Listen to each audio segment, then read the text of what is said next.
Face à la fronde, Olivier Véran a tenté hier soir de rassurer les Français. J'ai eu l'occasion de le dire, le vaccin contre le coronavirus ne sera pas obligatoire ni pour prendre un transport en commun, ni pour rentrer dans un restaurant, et évidemment pour aller travailler. Il assure que l'examen de ce texte ne sera pas débattu au Parlement avant la fin de la crise sanitaire. Au cœur de la polémique, l'un des articles de ce projet de loi instituant un régime pérenne de gestion des urgences sanitaires en cas de future pandémie. Il évoque la possibilité de voir conditionner certains déplacements à la vaccination.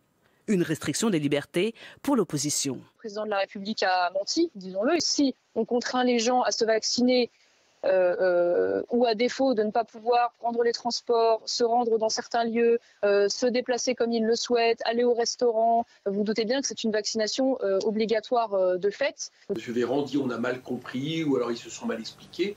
Et aujourd'hui, il repousse à plus tard. Il ne faut pas repousser à plus tard. Il faut complètement évacuer cette idée qui est à la fois liberticide et puis qui est un peu n'importe quoi.